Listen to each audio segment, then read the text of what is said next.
Let's see. On the USA Today issue on Wednesday, April 7th, 2021, there's an article on the front page, and there's two dumb articles on the front page that can kind of really tick me off, right?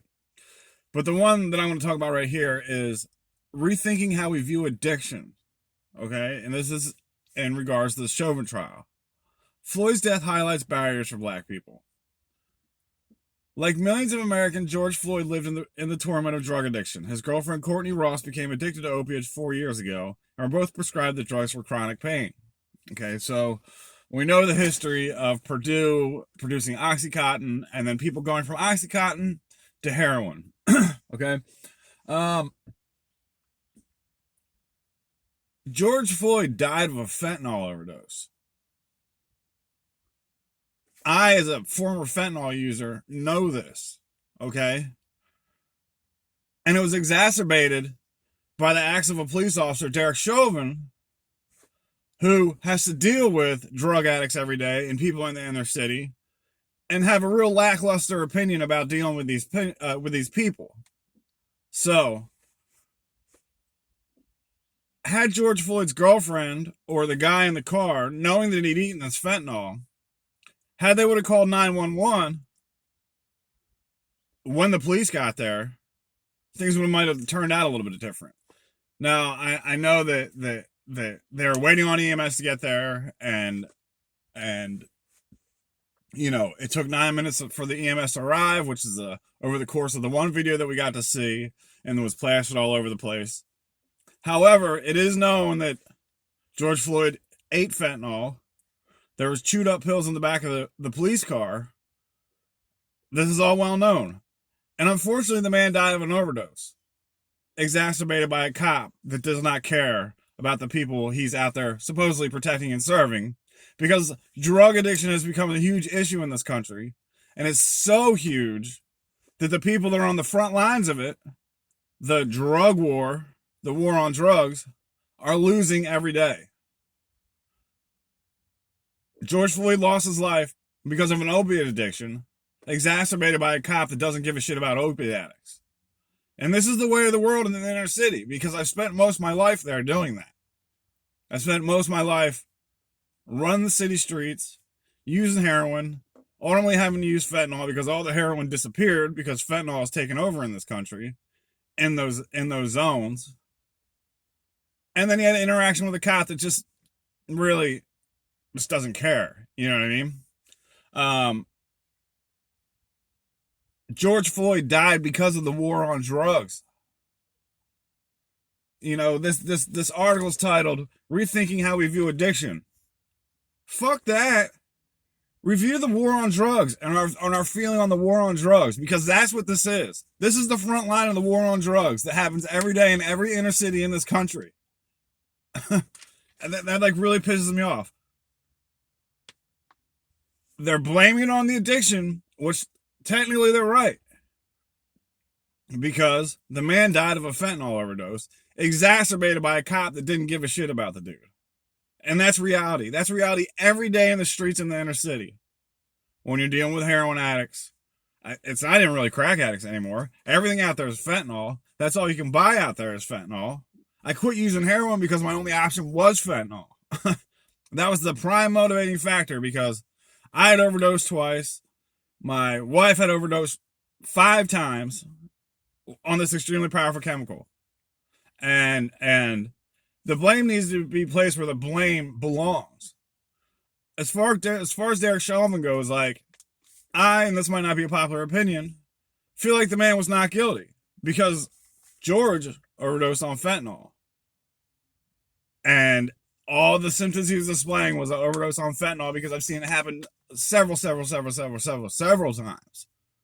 I've watched it in front of me. I've tried to help save people's lives while they're overdosing on fentanyl. And yeah, the man couldn't breathe. And Derek Chauvin did not help that situation in any type of way by holding that man down like that. The man should have 911 calling on him immediately. And apparently they were. But the minute George Floyd ate them pills, he knew he was in trouble. Anybody that does fentanyl knows that there's a fine line between life and death when you use that. And it's unfortunate for George. It's unfortunate for Chauvin. It's unfortunate for George Floyd's girlfriend. It's unfortunate for the dealer. Because this is the war on drugs, and this is what's promoted.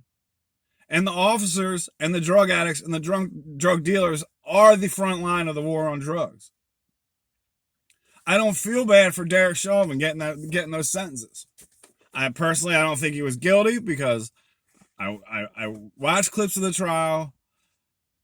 I got all my information from a very, very reliable source that I watch, and it's not Fox News, it's not CNN, it's not, I watched Timcast IRL, so shout out to Tim Pool, who watched the trial, dissected the trial, and this was not Derek Chauvin's fault. It was all a ticking time bomb that came together and boom, exploded. If there was no war on drugs, George Floyd would not have been in that position. If there was no war on drugs, Derek Chauvin would not have been in that position. Now, getting back to me not feeling bad for Derek Chauvin, this is America. Okay? When you enter the legal system and the court system in this country, which I spent most of my life in there too, you get railroaded. And Derek Chauvin got railroaded. And good for him. You know why? Because you know how many people get railroaded in the court system every day? Thousands and thousands get railroaded every day. And it might not be the same way Derek Chauvin just got railroaded, because he definitely got railroaded, without a doubt, and good for him. Because what's good for the goose is good for the gander. People in this country get railroaded by, they get arrested, they don't get to get out on bail, they sit in jail for 9, 10, 11, 12, sometimes even up to 2 years in county jail, waiting to go to trial. And what do they do in the meantime? They offer you pleas. You could be not guilty and want to fight your court. If you can't post bond, then you're sitting in county jail. And people have lives, whether they're addicts or not. People have lives out there. Some addicts function and take care of their family still. Some addicts don't function at all. I'm one of the people that did not function at all out there. Okay? But when you put someone in a county jail for 9, 10, 1 year, 2 years to sit and wait on trial, you're destroying countless lives on that alone. So they offer you plea deals. You could be not guilty and they offer you a plea deal. But hell, I've been sitting in this county jail for 9 months. I didn't do this. I guess I'll just take the probation. And bam, you've been railroaded. And that's what the legal system is. That's all the legal system's ever been for the past, since the war on drugs. That's what it is today. And it's getting worse every day. Rethinking how we view addiction? No rethinking how we deal with addiction. Rethink the war on drugs. And the war on drugs. There's ways to do it. And then these situations will not happen. That's a hell of an article right there. You can blame it on addiction because addiction is the issue. But on the other side, there's a war on drugs, prosecuting and going after these people on a regular basis to get them, to take them away, to punish them for being an addict. It's terrible. Fuck the war on drugs. Fuck Derek Chauvin. And unfortunately for George Floyd, I've been George Floyd. I've been high as a kite. I've overdosed. I've been beaten by the police.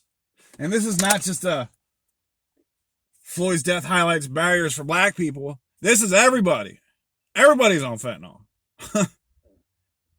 You go to the counties outside of St. Louis. I spent all my time in St. Louis. You go to the counties outside of St. Louis. You go to the counties outside of Philadelphia. You go to the counties outside of Miami. Fentanyl. Everybody's on fentanyl. White, black, brown, green, yellow, purple. Doesn't matter. The war on drugs is the issue. The war on drugs will forever be the issue. Until there's a change on that, nothing's going to change. Because when addicts are looked at as criminals and treated like criminals, and given the lackluster that George Floyd got by some dickhead cop that had his knee on his shoulder, nothing's going to change.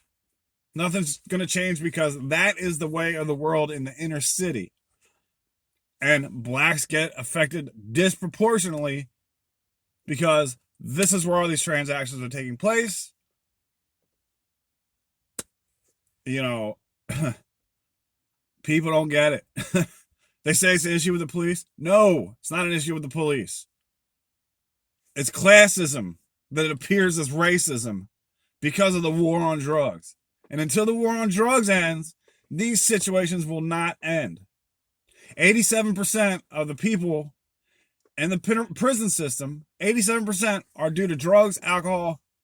Drugs and alcohol was the root issue. 87%. That means 13% of the people in prison are the only criminals. 13% in prison are criminals. And that's it. And probably even still then, I'm sure there was drugs and alcohol, involved. So, man, that's one hell of an article. So that was Wednesday, USA Today. See what the date was again, so you guys can check it out. April 7th.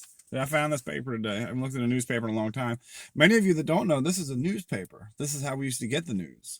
We didn't used to have, CNN and all that garbage that comes out of there, or the garbage that comes out of Fox News. It's all garbage. If that's where you're getting your sources, you're getting your information, you're losing. You're lost. So that's all I got for this one. Many more to come. So it's unfortunate for George Floyd. And it's unfortunate that some dickhead cop treated him the way he was, because that's how they treat people in the inner city in the war on drugs. The issue is the war on drugs. The issue is not police racism. The issue is the war on drugs. Chauvin got railroaded. He's going to have to take the hit for the police community, so that they start understanding that the way they respond to the war on drugs is going to get them locked up, just like the addicts and drug dealers out there that are in the same war. So you'll have a good day. Happy Friday. And I hope you enjoyed this one, because it was a hell of a rant. Hey, do me a favor and like this video and share it. And go to my page on YouTube, The Tattooed Libertarian, and subscribe for other videos such as this one here. You may not like it, you may not agree with it, or you may enjoy it, and you may not. But please do share and get the conversation started. So that's The Tattooed Libertarian on YouTube, and Philadelphia EW on Instagram. So hope to see you guys there. Like and share. Let's get it out there.